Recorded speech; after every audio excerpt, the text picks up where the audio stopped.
Pues muy buenos días. Vamos a informar sobre la compra de las acciones de la refinería Deer Park, que está ubicada en Houston, Texas, que es propiedad de Shell y que ya iniciamos el proceso de adquisición para que esta refinería forme parte de los bienes de nuestro país, que sea propiedad de México. Se va a informar y se invitó a los integrantes del Consejo de Administración de Pemex. Nos acompaña la presidenta del Consejo, que es la ingeniero Rocío Nale.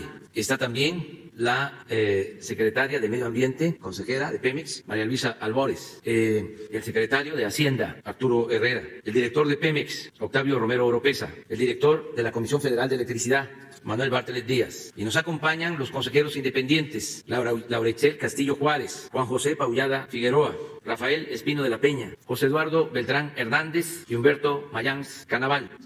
Son los miembros del Consejo de Pemex y se va a informar sobre esta operación al pueblo de México. Va a tomar la palabra el ingeniero Octavio Romero Oropesa, director de Pemex, y también la consejera independiente Laura Itzel Castillo.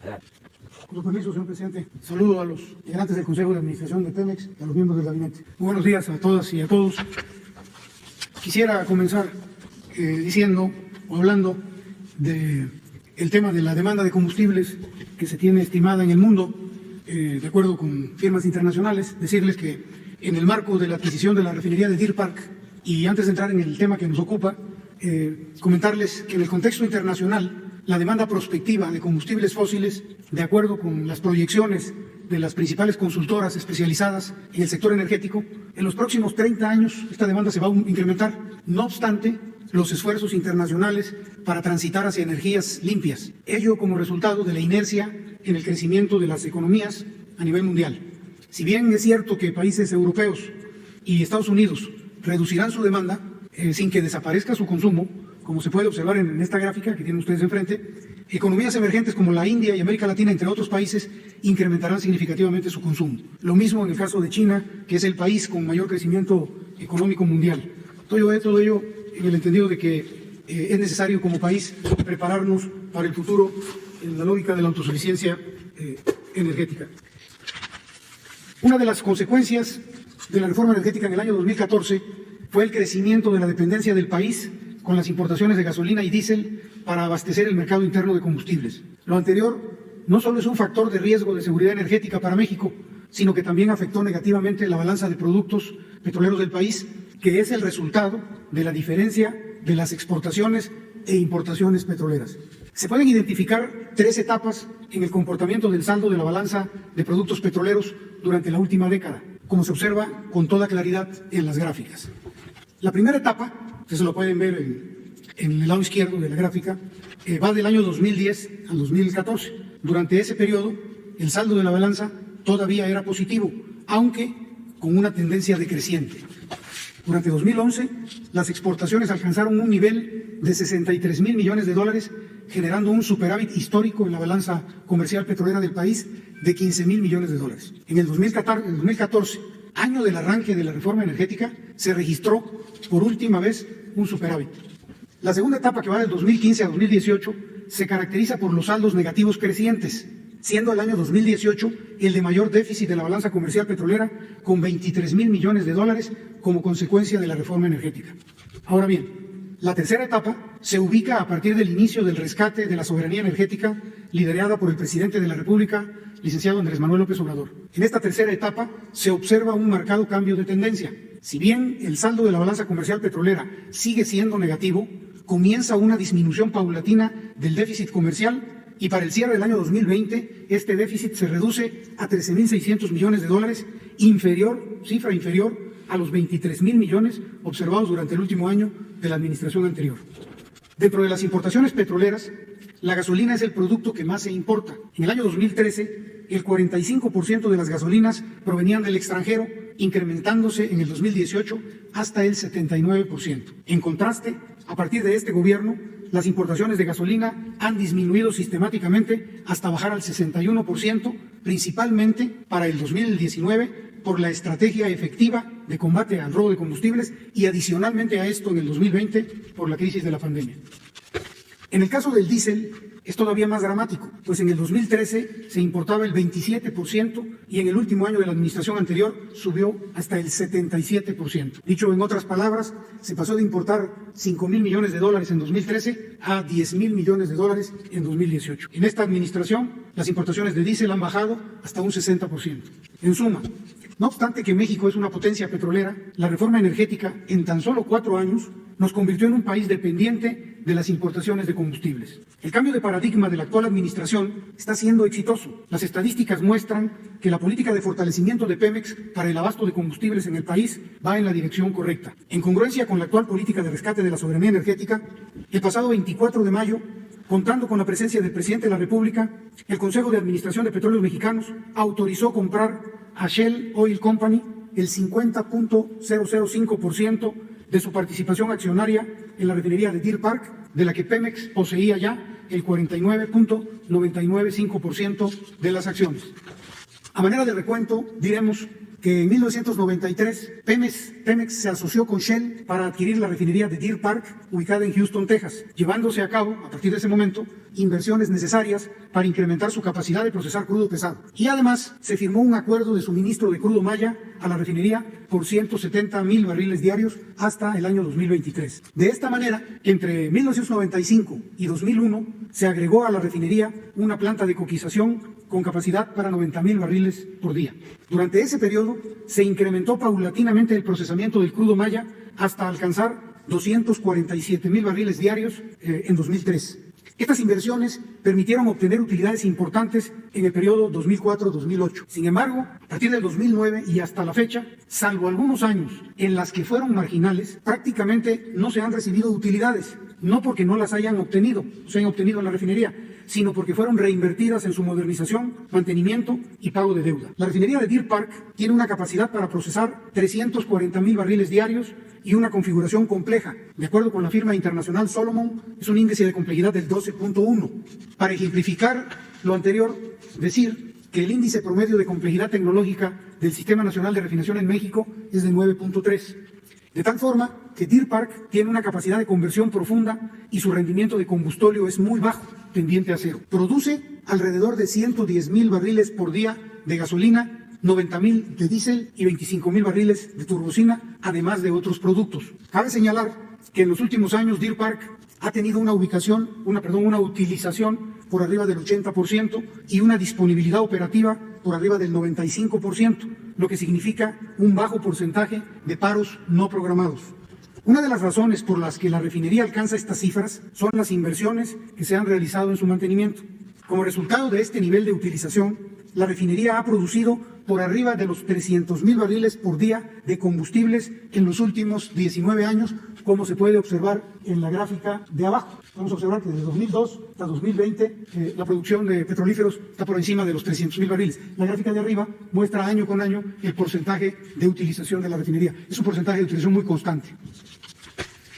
Con el incremento en la última década de la producción de crudo ligero en el oeste de Texas, la refinería Deer Park tiene acceso a un suministro de todo tipo de crudos, con mejores ganancias por su ubicación geoestratégica, ya que se encuentra ubicada en la zona conocida como la capital mundial de la refinación. La adquisición del 50.005% de participación de Shell en la refinería será un paso muy importante para el cumplimiento de la meta de autosuficiencia en la producción de combustibles planteada por el presidente de la República. Tomar la operación de la refinería permitirá dirigir su producción de gasolina, diésel y turbocina para satisfacer la demanda de nuestro país.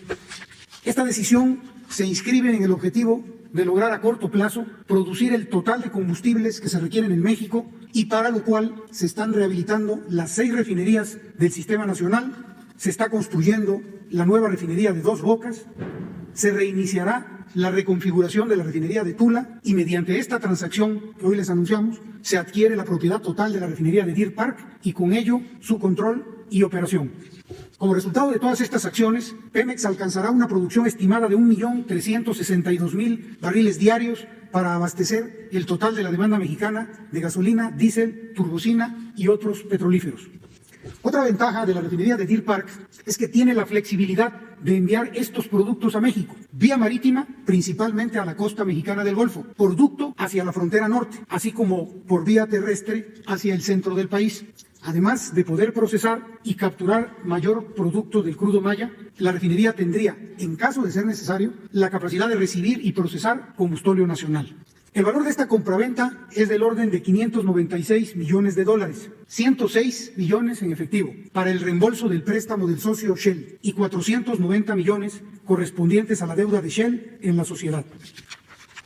Como en todas las operaciones de este tipo, se adquiere también el inventario de crudo y petrolíferos, en el entendido que estos son insumos o mercancía para venta, que constituyen un activo líquido. Estoy hablando de crudos, de gasolina, de diésel, de turbocina, entre otros productos. Esta operación presentada al Consejo de Administración se apegó de manera escrupulosa al procedimiento administrativo que marca la normatividad vigente de Pemex, habiéndose obtenido todas las acreditaciones correspondientes del Grupo de Trabajo de Inversión, GTI, de Pemex, así como del Comité de Estrategia de Inversiones, CI, del Consejo de Administración. La decisión de comprar la participación de Shell en la refinería de Deer Park tuvo su origen en agosto del año 2020, el año pasado, a partir del anuncio que hizo Shell Oil Company de su intención de vender el 50% de sus refinerías, excepto aquellas que le significaban un valor estratégico. Deer Park es el caso. Con tales antecedentes, se le informó al presidente de la República de esta coyuntura, solicitando su autorización para entablar pláticas al respecto. La respuesta del señor presidente fue afirmativa, pero condicionada a que la refinería a adquirir fuese justamente Deer Park, una de las que no estaba Shell interesados en vender. El siguiente paso fue elaborar un modelo de evaluación que nos ayudara a formular una propuesta de compra. Este modelo se concluyó en octubre del 2020 y se presentó a la consideración del presidente a fin de contar con su autorización y poder contactar ya de manera formal a la compañía Shell para oficializar nuestra oferta. Así comenzaron las negociaciones hasta lograr un acuerdo con términos de mutuo interés tanto para Pemex como para Shell. Durante todo el proceso de análisis y negociación se contó con el acompañamiento de la institución financiera internacional Barclays, que fungió como asesor técnico y financiero. Esta institución es reconocida internacionalmente porque cuenta con un área especializada y con experiencia en operaciones de compra y venta de activos en el sector energía. A partir de esa fecha, se llevaron a cabo múltiples reuniones de trabajo a lo largo de 7 meses de negociaciones. Este arduo proceso fue llevado a cabo de manera profesional, confidencial, tanto por funcionarios de Petróleos Mexicanos como por el equipo de asesores de Barclays y el despacho de abogados Whiston & Strong, que se sumó en esta etapa. Y finalmente decir que en contraste con las administraciones anteriores, que cerraron una refinería y que privatizaron plantas productivas dentro de las propias refinerías mexicanas, ahora se aumentará de inmediato producción de gasolinas y diésel ultrabajo azufre para México mediante una inversión de $596 millones. Esta es solo una breve relatoría de lo que han sido innumerables reuniones de trabajo a lo largo de estos meses y nos da muchísimo gusto poder informarle al pueblo de México lo que consideramos una buena nueva. Aprovecho para agradecer a nombre de Petróleos Mexicanos al presidente de la República, licenciado Andrés Manuel López Obrador, por su apoyo incondicional en el entendido de que sin su voluntad política y su directriz, esta operación no habría sido posible. Es cuanto, señor presidente. Muchas gracias. Muy buenos días. Con su permiso, señor presidente. La autosuficiencia en combustibles es una de las más altas aspiraciones nacionales en el marco de la histórica transformación que vivimos en México. A nombre de mis compañeros consejeros independientes José Eduardo Beltrán, Rafael Espino, Humberto Mayans y Juan José Paullada, le expreso que hemos tenido la oportunidad de conocer el caso de negocio de forma detallada y analítica que justifica la compra del 50.005% de las acciones pertenecientes a Shell de la refinería Deer Park ubicada en Texas, Estados Unidos. Consideramos que se trata de una excelente iniciativa respaldada por los grupos técnicos expertos de Pemex que incrementa de forma inmediata y sobre todo a muy bajo costo el procesamiento del crudo y la producción de petrolíferos. Tal es la razón por la cual votamos por unanimidad a favor en el Consejo de Administración de Pemex el pasado martes 24 de mayo. Sin duda, esta decisión estratégica agrega valor a Petróleos Mexicanos en concordancia con el Plan Nacional de Desarrollo y el Plan Sectorial de Energía 2019-2024, así como el Plan de Negocios de Pemex y sus empresas productivas subsidiarias 2021-2025, y tiene la finalidad de cumplir con el mandato del artículo 4 de la Ley de Petróleos Mexicanos, generar valor económico y rentabilidad. Si bien la extracción y venta de crudo aporta a la hacienda pública enormes recursos para el desarrollo del país, la refinación del petróleo es uno de los segmentos de la cadena productiva que mayores ganancias genera a la industria petrolera. No obstante, la refinación fue el segmento de negocio más descuidado en el periodo neoliberal. Entre 2001 y 2018, las importaciones de gasolinas se multiplicaron 11 veces y las de diésel 56 veces. A partir de 2019, con su administración, señor presidente, esta tendencia empezó a revertirse gracias a la política de fortalecimiento del Sistema Nacional de Refinación, constituido hasta ahora por 6 refinerías, a las que se sumarán en el corto plazo la de Dos Bocas y la de Deer Park, incrementando así la capacidad de refinación en aproximadamente 700,000 barriles diarios. Es importante reconocer que hay un proceso de transición energética a nivel mundial. Sin embargo, de acuerdo con estimaciones de la OPEP, la demanda global de petróleo seguirá creciendo de forma continua hasta el año 2045, por lo que este continuará siendo un insumo fundamental para las próximas décadas. En México, se estima que en los próximos 15 años la demanda de petrolíferos ronde en 1.548.000 barriles diarios, de acuerdo con datos de la CENER, de los cuales las gasolinas y el diésel serán los combustibles de mayor demanda al representar el 90% del total. México debe conducir su política de transición energética de manera ordenada y racional, en función de los recursos renovables y no renovables que posee, principalmente el petróleo. Es por ello, señor presidente, que lo felicitamos por tan patriótica decisión. Asimismo, reconocemos al director general Octavio Romero por su profesionalismo y calidad ética mostrada en los trabajos y negociaciones llevados a cabo para poder concretar esta importante inversión. Tenemos la plena confianza de que bajo su liderazgo, señor presidente, avanzamos en uno de los ejes centrales de la política energética, como lo es el rescate de la soberanía de nuestra nación. Sin duda, los consejeros independientes hemos apoyado y seguiremos apoyando ese gran esfuerzo. Muchas felicidades. Sí, los dos. Sobre el tema también. Gracias, buenos días, Sara Pablo del Grupo Fórmula. Presidente, preguntarle, usted decía apenas el 6 de mayo que esta refinería, desde que se adquirieron las acciones, pues no había tenido beneficios para México, que eran muy pocos. ¿Cómo fue que decidió la compra de estas acciones? Si era desventajoso el contrato que se tenía. Y preguntarle, bueno, si quiere, esa y le pregunto sobre el tema.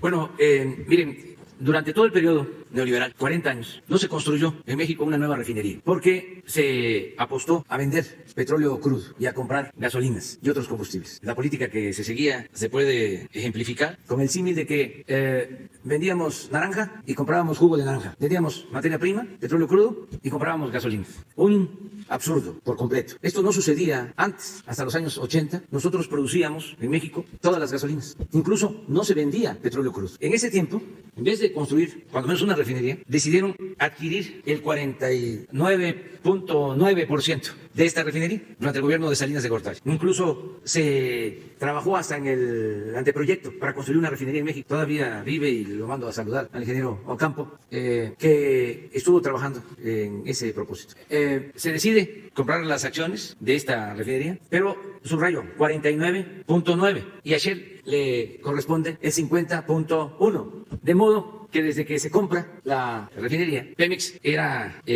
una empresa inversionista importante, pero no tenía el control de la refinería. Siempre la refinería estaba manejada por Shell. Y esto llevó durante algún tiempo a que las utilidades se reinvirtieran en la propia refinería. No había utilidad, a eso me refería la vez pasada. Ahora decidimos adquirir las acciones de Shell. Se compraron y ya tenemos nosotros el control, la propiedad de la refinería. O está en proceso de que esto pueda concluirse una vez que se tengan los permisos, pero ya se firmaron todos los documentos. Se cerró la operación. Es importante que se sepa que nos convertimos en el país petrolero del mundo que más compra gasolinas y otros petrolíferos al extranjero. Entonces, ahora se está llevando a cabo un cambio, dirían los tecnócratas, un cambio de paradigma o un nuevo plan de negocios. Ya no vamos en el futuro a vender petróleo crudo y a comprar gasolinas. Vamos a producir en México. Pemex va a tener la capacidad para producir los combustibles que se requieren en el país, con el propósito de que tengamos autosuficiencia, que no haya dependencia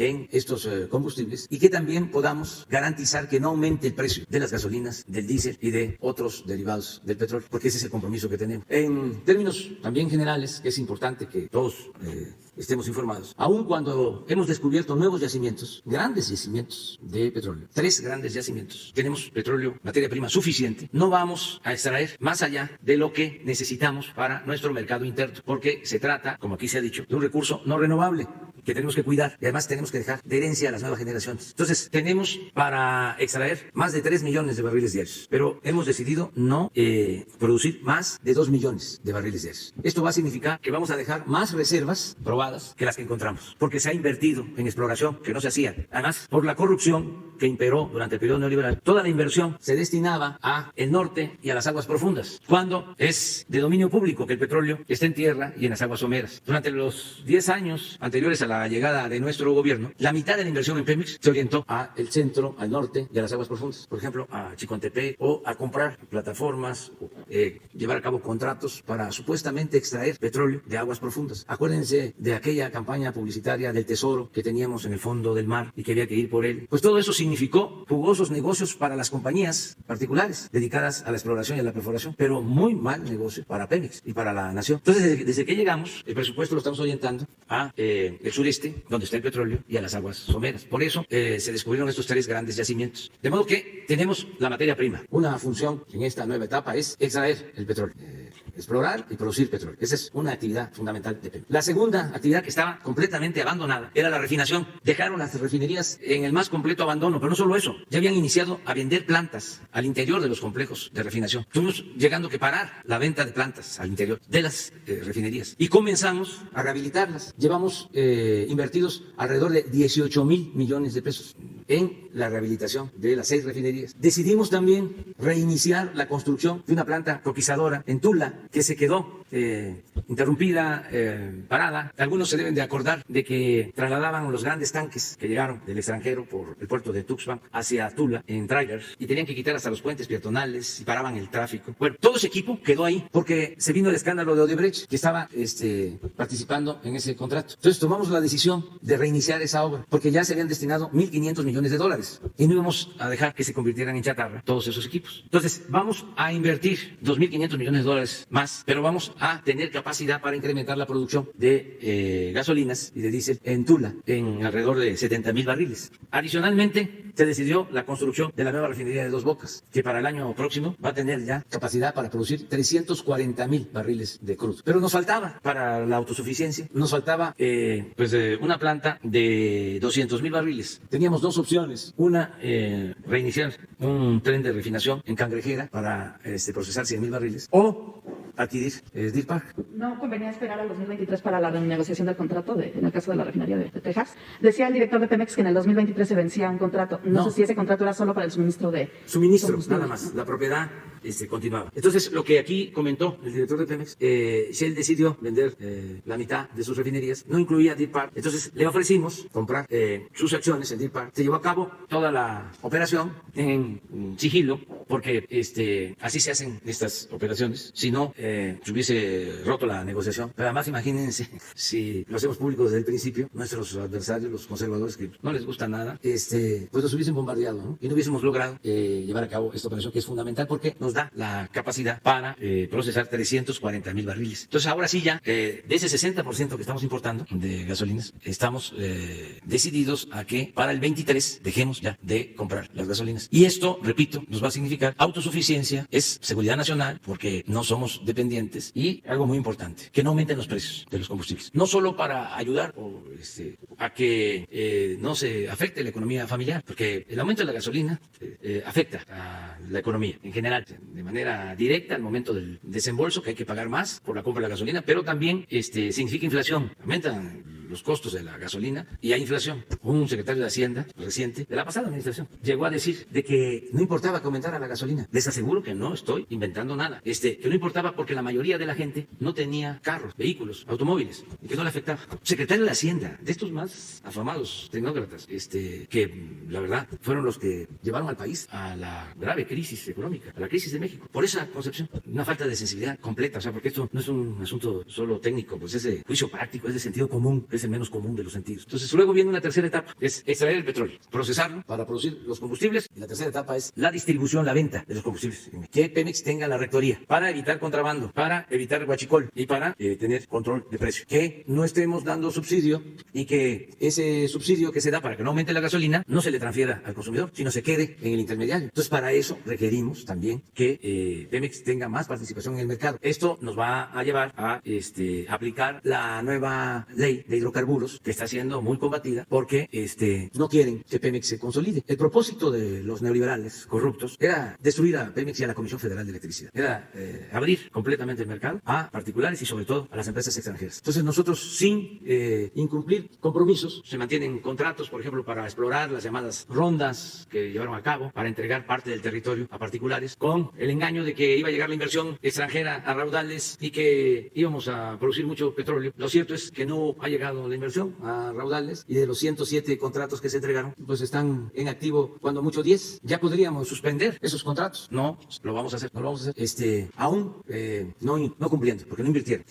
Utilizaron los contratos con propósitos especulativos, pero no vamos a llevar a cabo ninguna acción porque no se necesita. Afortunadamente, como le quedó a la nación el 80% del potencial petrolero, no les dio tiempo de entregar todo, porque el pueblo de México decidió que se llevara a cabo un cambio. Entonces, con el 80% que tenemos, podemos garantizar el suministro de los combustibles que requiere México para su desarrollo. ¿Qué sigue con la ley de hidrocarburos que mencionaba, presidente? Porque se publica en el diario oficial que están suspendidos los efectos por los amparos, entiendo que se han entregado. Sí. ¿Qué sigue ahora? Pues es seguro que va a llegar todo esto a la Suprema Corte de Justicia, y es la última instancia para que se declare o no la inconstitucionalidad de la ley. Y yo espero que en la Corte se resuelva. Con los jueces está más complicado, aun cuando ya hay jueces que están rechazando todas estas solicitudes de amparo, todos estos recursos por improcedentes. Pero en el periodo neoliberal se crearon todos los mecanismos para proteger a las empresas particulares y en particular para proteger a las empresas extranjeras. Se creó un andamiaje para proteger a los inversionistas extranjeros. Protegerlos aun cuando se trata de contratos leoninos, aun cuando se trata de robos, de atracos, cuando se afecta a la mayoría de los mexicanos. En el caso de la luz, lo que hemos estado diciendo, ¿cómo es posible que una corporación económica, financiera, pague menos luz, sus tarifas de luz estén más bajas que lo que paga un hogar de una familia? ¿Cómo es eso? Entonces, crearon, por ejemplo, este Instituto de la Competencia, ¿sí?, para considerar que Pemex y la Comisión Federal eran monopolios y que debían de tener la misma situación legal, el mismo trato en el caso del petróleo que una empresa petrolera extranjera, o que en el caso de la industria eléctrica, el mismo caso que Iberdrola de España. Pero ni siquiera en igualdad de circunstancias rebajaron a Pemex, rebajaron a la Comisión Federal de Electricidad. Esto que hizo un ministro de la Corte por la sobrecarga, porque estas empresas particulares se cuelgan de las líneas de distribución de energía de la Comisión Federal de Electricidad. Son diablitos, y hablaba yo de diablotes, porque no es el diablito, sino es colgarse a las líneas de alta tensión.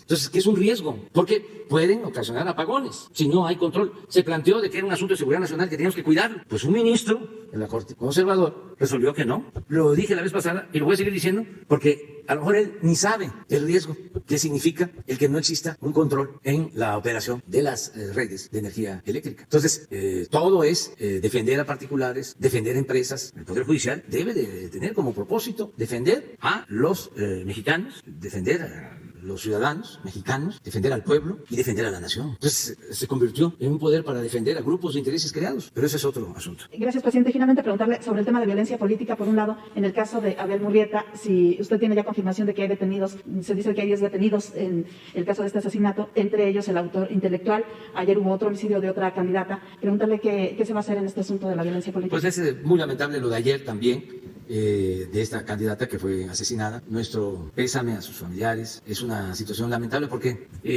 se da en medio del proceso electoral, estamos en vísperas de las elecciones y sí, es gente que quiere generar inestabilidad, sin duda es delincuencia organizada. Esto se da en Guanajuato, donde hay mucha confrontación, lamentablemente, entre grupos, y nosotros pues vamos a seguir brindando protección. Estamos trabajando con los gobiernos de los estados, porque también debe saberse pues que estos delitos lamentables corresponden atenderlos a las autoridades de los estados, son del foro común, eso debe de tomarse en cuenta. desde luego nosotros ayudamos en todo. La Guardia Nacional está brindando protección a candidatos que lo solicitan, pero tiene que ser una labor conjunta y se está haciendo así. En este caso es el gobierno de Guanajuato el que lleva a cabo la investigación para que se castigue a los responsables. Y vamos a seguir protegiendo a candidatos y decirle al pueblo que no debemos de atemorizarnos, tenemos que participar y salir a votar. Muchas veces generan estos ambientes para que la gente tenga miedo y no participe, y cuando hay abstención dominan los de la mafia las elecciones, ya sea la mafia de la delincuencia organizada, como se le llama, o de la delincuencia de cuello blanco. Entonces, lo mejor es votar, que nadie se quede sin participar. ¿Tiene algún reporte de algunos lugares donde no se vayan a poder instalar las casillas? ¿Se le ha pedido ayuda al gobierno federal? No sé, Aguililla. No, hay un informe que dio el INE ayer de algunos municipios, pero tienen que ver más, de acuerdo a este informe, con municipios que no quieren que se lleven a cabo las elecciones porque tienen ellos procesos de elección mediante usos y costumbres, o sea, democracias comunitarias. Eso está permitido. Entonces, en esos casos es donde no va a haber elección. Por ejemplo, en municipios de la Costa Chica de Guerrero, San Luis Acatlán, la tierra de Genaro Vázquez. Sí, solo en el caso de la elección municipal. En elección federal y estatal, sí, se van a instalar las casillas. Sí, San Luis Acatlán, sí. Y hay otros, pero no tengo en mente. Pues hay información, ya, pero de investigación sí la lleva el Estado. Buenos días, señor presidente. Felipe Fierro, de tiempo.com.mx y Fuente Libre MX. Si me permite una pregunta en primer término para la secretaria Rocío Nale, que es la presidenta del Consejo de Administración, en el sentido de que ayer en el Senado varios integrantes de la fracción del PAN señalaron que no tenía sentido comprar la refinería porque tiene pérdidas millonarias. Concretamente dijeron que en el 2019 fueron por 1.438 millones de dólares y en el 20 por 4.056 millones de dólares. Ahorita el director señaló que había utilidades. La pregunta es si nos pudiera precisar el detalle, si hubo pérdidas o no fiscales, cuándo o cómo se va a pagar, porque pues Pemex atraviesa, todo el mundo sabe, por una situación difícil, y cuándo se recuperaría la inversión. Bueno, yo les comento que la economía está muy bien en el país, nos estamos recuperando. Le falló el pronóstico a nuestros adversarios, pensaban de que nos iba a ir mal. Me parece mentira, es increíble de que apuesten, se enojen porque está llegando inversión extranjera a México. Nuestros adversarios están enojados, hablan de que estamos inventando los datos. No, la economía de México está creciendo, nos funcionó la fórmula que aplicamos para enfrentar la crisis que se produjo con la pandemia, y el modelo de México, pues es reconocido mundialmente, porque no nos endeudamos, porque se optó por rescatar a los de abajo, muy contrario a lo que se hacía antes. No hubo FOBAPROA, no aumentaron los impuestos, no hubo gasolinazos, no se cayó tanto la economía, y además decían que iba a ser como una L, que se caía la economía y se iba a mantener abajo durante mucho tiempo. Y no, fue una V y ya estamos emergiendo. Entonces tenemos finanzas públicas sanas, por eso se pudo hacer esta compra. Acerca de si es buena compra o mala compra, sobre la utilidad, ya se dijo aquí de que no quería Shell vender esta planta. Pero ¿hay utilidades o pérdidas en la empresa? Es lo que no me queda claro. No hay pérdida. ¿Hay qué? No hay pérdidas, no existen pérdidas. Es que el petróleo es el mejor negocio del mundo. Había pérdidas cuando imperaba la corrupción. ¿Cómo no va a haber pérdida si se hace un acuerdo con Calderón para venderle gas a Odebrecht al 25% de su costo en el mercado? Que Pemex subsidiara a Odebrecht, pues ¿cómo no va a haber pérdida?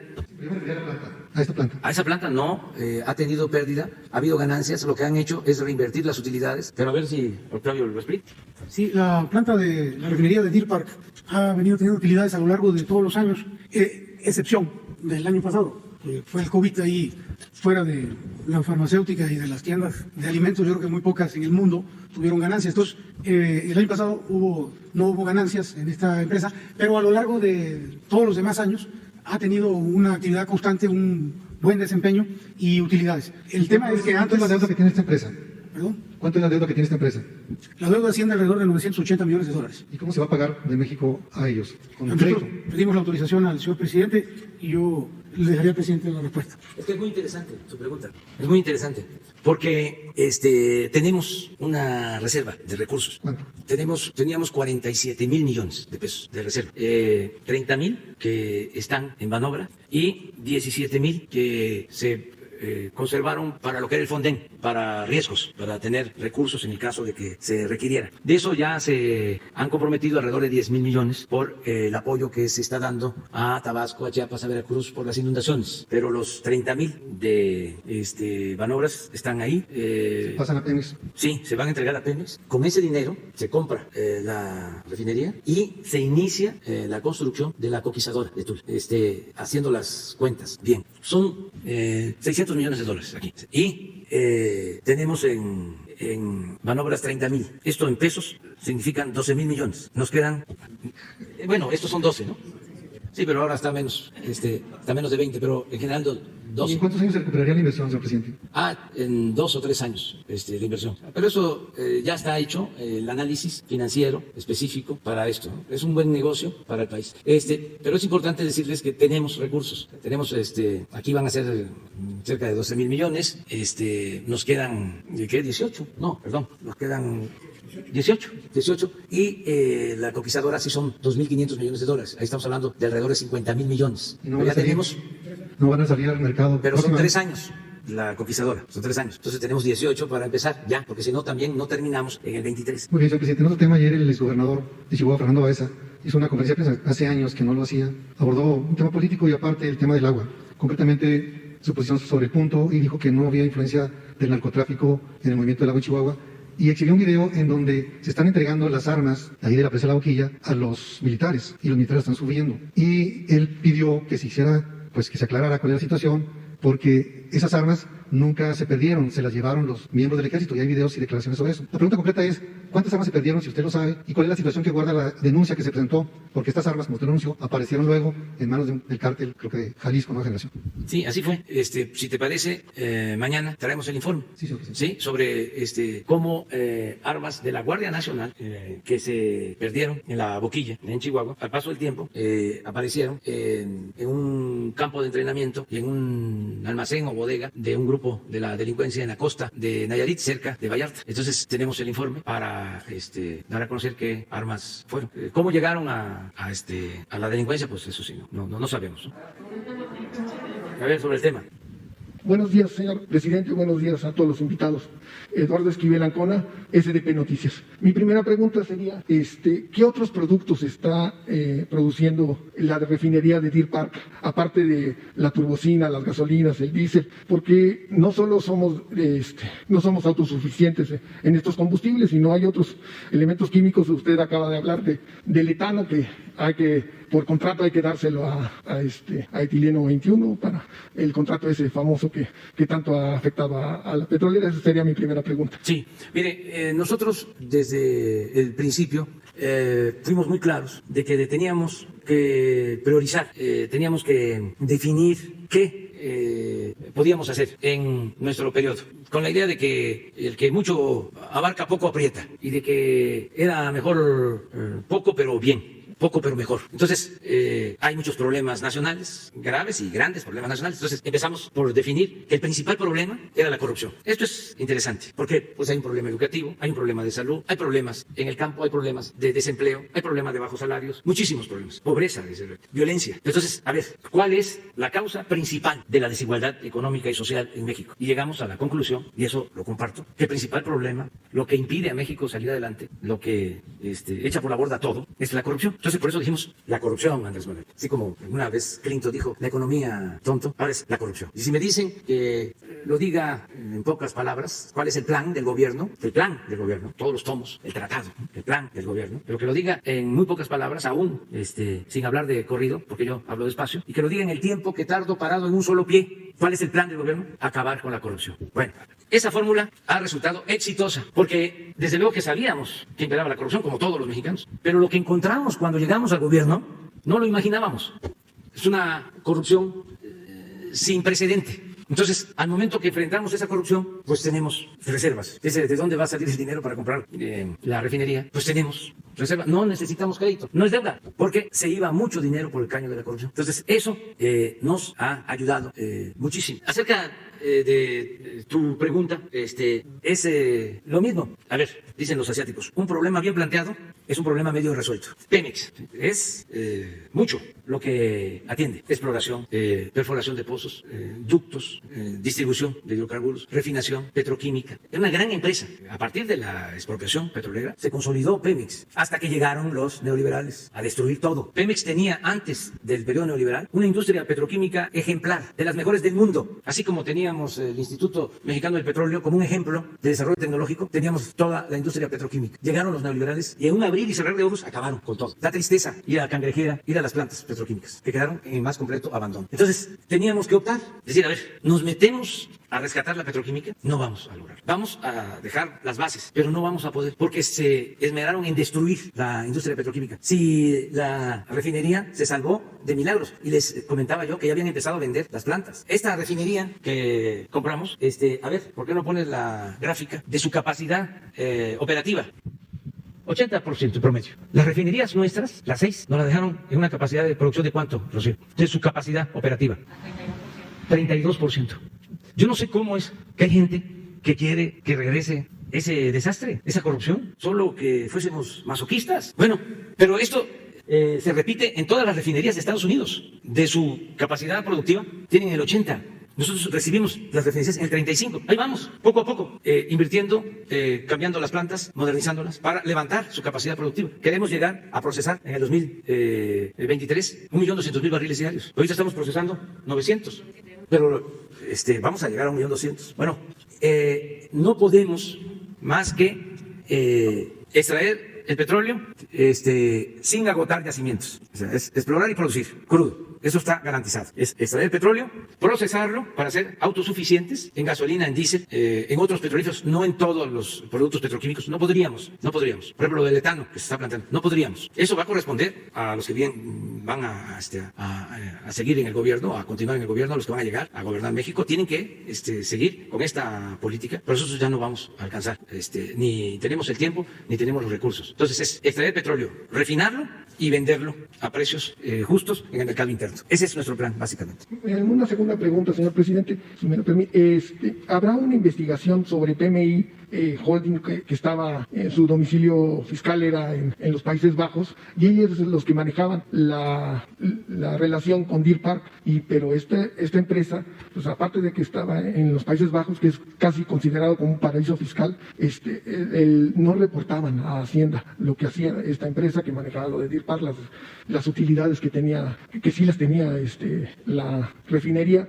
Y pues no sé si el SAT pudiera investigar eso, porque como nos dijo la vez pasada que vino el director de Pemex, nos dijo ya no funciona así. Ahora ya está domiciliado en México, pasa por la tesorería de Pemex, todos estos actos de negociación que se hicieron. Entonces yo creo que sí tenía utilidades la refinería, pero no se la repartían a México. Y esto de PMI, hay sospechas de que se invertía en paraísos fiscales en Andorra. Entonces yo preguntaría, ¿habrá una investigación de PMI, cómo funcionaba antes? Esa sería mi segunda pregunta. Pues hace como año y medio dio la instrucción de que se renovara todo el personal directivo de Pemex Internacional, que llevaba muchísimos años ahí, desde los tiempos de Salinas. Y hubo una renovación, ¿sí? Y yo creo que Octavio podría explicarles cómo está ahora. Sí, en efecto, el presidente de la República nos instruyó desde hace año y medio, un poquito más, una reestructuración a fondo en PMI Comercio Internacional, y así se hizo. Prácticamente hubo una renovación de todos los cuadros, y efectivamente, como usted señalaba, ahora las cosas son totalmente distintas. Todo está centralizado, domiciliado en México, todo se reporta a la tesorería, las filiales de PMI entregan sus dividendos a Pemex puntualmente. Hay un cambio total y absolutamente en relación a lo anterior. Y con relación a lo que señalaba de las denuncias o demandas, pues las operaciones que se hicieron a la luz de administraciones pasadas con PMI, están las denuncias en curso, presidente, tal como usted también nos instruyó, entonces eso va en camino, ¿no? Una tercera pregunta ya nada más para concluir. Ha trascendido que Pemex, para refinanciar su deuda y bajar el costo financiero de la deuda de Pemex, iban a hacer unos nuevos petrobonos, que esto varios consejeros de Hacienda e independientes lo han sugerido. ¿Hay este plan de hacer los nuevos petrobonos para bajar el costo financiero de la deuda y refinanciar la deuda y que Pemex tenga mejores calificaciones por las calificadoras? Esa sería mi tercera. Es un cambio también de política. Miren, así como los tecnócratas corruptos decidieron darle el mismo trato a una petrolera extranjera que a Pemex, o a Iberdrola que a la Comisión Federal de Electricidad, así también se abandonó a la Comisión Federal de Electricidad y a Pemex desde Hacienda.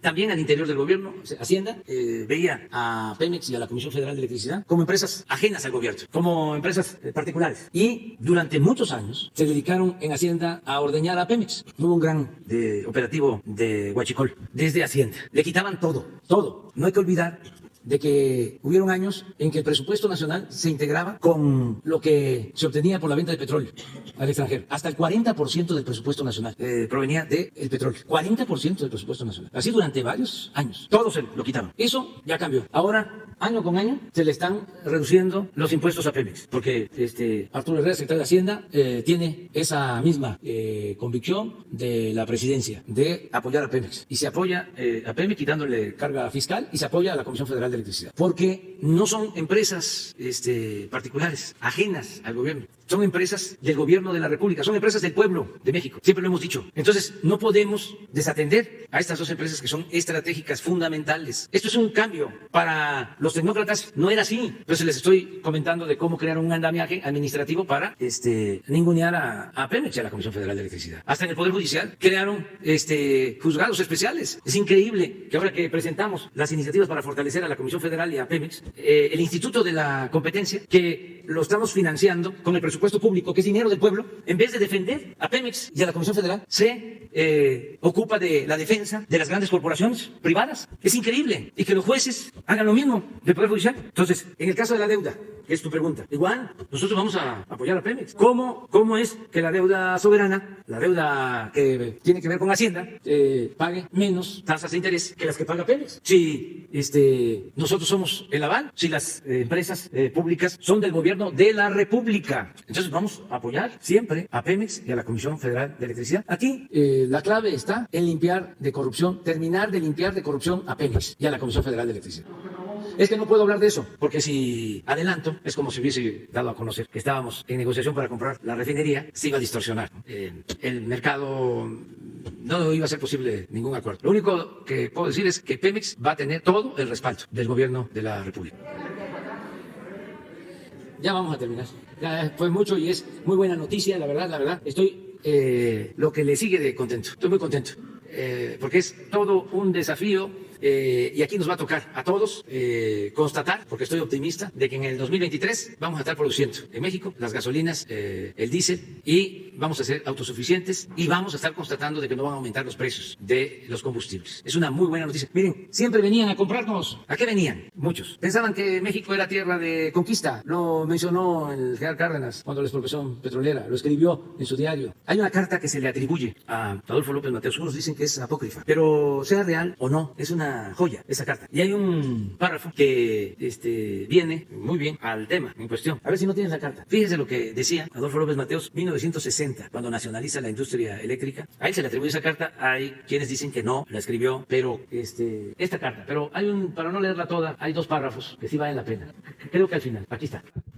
Ahí. Solo un traidor. No, sí, no es esta. No son estos. Es más abajo. Aquí está. Solo un traidor entrega su país a los extranjeros. Yo diría, México es nuestro, aunque no les guste a los conservadores. México es nuestro. Los mexicanos podemos hacer todo mejor que cualquier otro país. Cuando un gobernante extranjero me pregunta si hay posibilidad de entrar al negocio de los energéticos o a la electricidad, le respondo que apenas estamos independizándonos de las invasiones extranjeras que nos vaciaron el país. Pero que en tanto los mexicanos sí queremos invertir en el petróleo americano o en su producción de energía eléctrica, por si quieren un socio extranjero.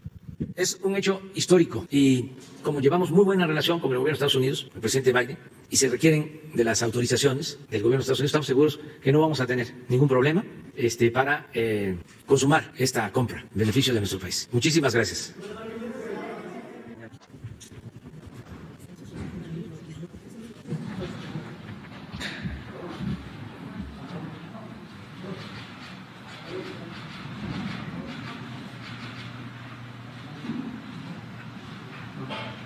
Felicidades.